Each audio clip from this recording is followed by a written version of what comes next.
everyone, I am Jada the Artsy-Rose, and welcome to Nick the Pale Ghost, Nick's spinoff, Mafia. Our little pale ghost. I'm sorry that I haven't done this as soon as I should. I'm sorry that I didn't have this up sooner. I hope you can forgive my tardiness. So, shall we check out the story? Getting chased by you, gun in hand, doesn't sound half bad.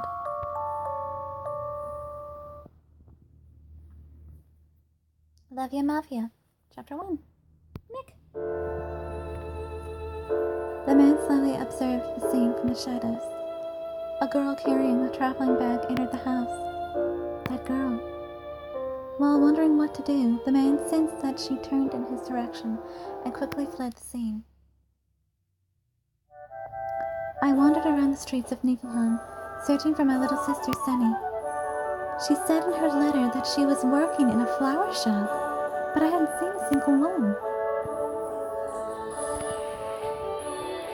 After I'd wandered here and there and all around, 3 men approached me on the street.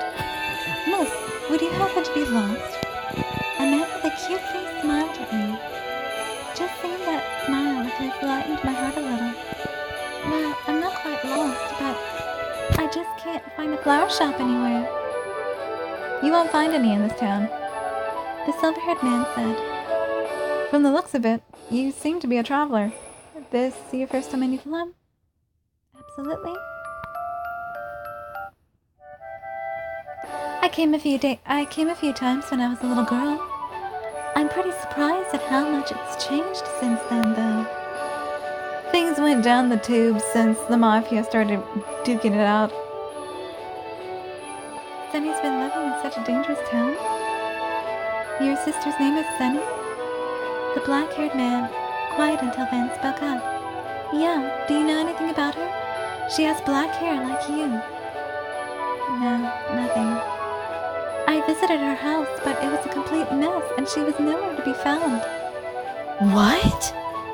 Now that's troublesome. Was she robbed, do you think?" JJ said it was the Mafia's doing, but who knows? "We can't let it slide. Here, let us help you." "Really? You'll help me?" "Yeah, helping people out is one of our most important jobs." He let out a generous smile. "Oh, thank you. I'm glad I've met some people. Some nice people. My name's Jean. What's your name?" "I'm Jandy." "My name is Skeletona. I'm Nick." "Alright, let's go to our place. Let's go back to our place. We can take our time talking things over there."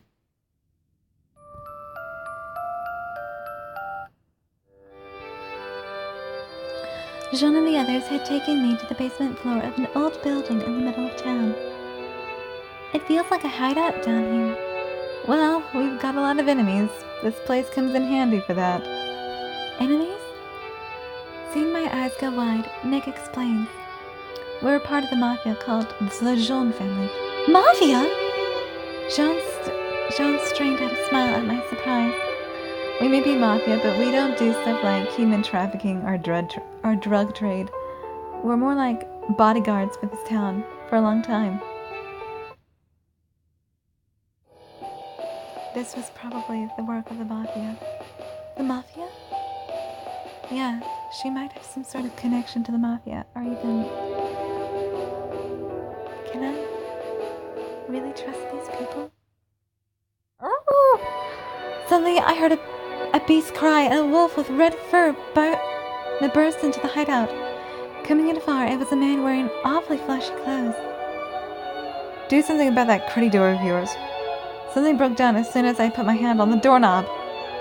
"You destroyed the door again?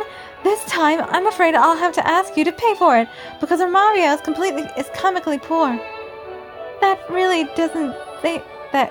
isn't something you say out loud and proud.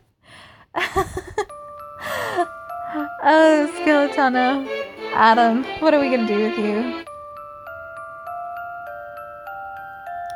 2,000 gold, 1,000 coins. Take your pick.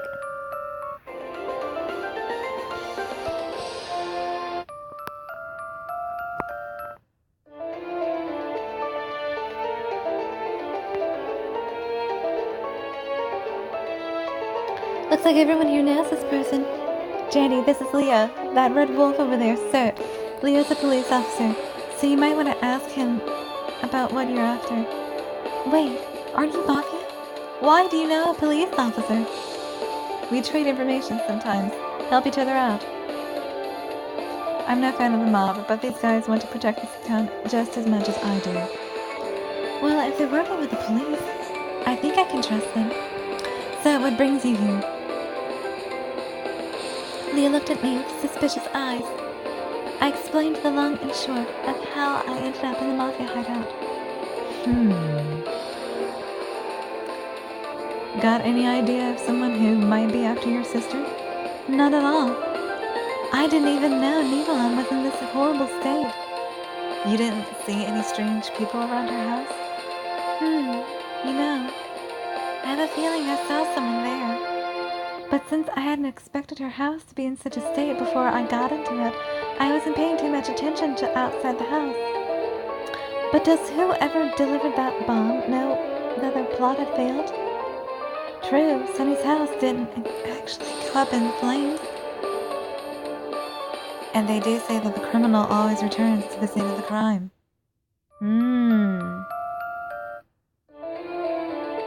Jandy, could you go back to your sister's house with Nick? Alright. Just the two of them? Isn't that dangerous? What if the culprit attacks them? She'll be fine. She's got Nick with her. There's something else I want you and Jules to help me out with. Understood. Jandy, shall we? Nick asked calmly. Let's. Nick here seems really reserved, but I wonder if he'll pull out a gun and fight if he has to. I walked side by side with Nick back to Sunny's house.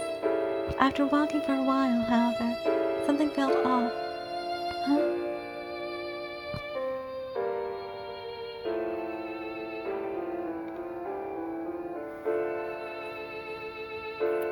Nick shouldn't know where Sunny's house is. Yet he took all the right turns without a sign of hesitation. Why? Right when I was about to ask him, however, Nick struck up a conversation. Sorry you got stuck with me. Huh? What? Nick, sweet as ever. Well, that's that for now. I am Jenny the Artsy-Rose, and I shall see you in the next video. Goodbye.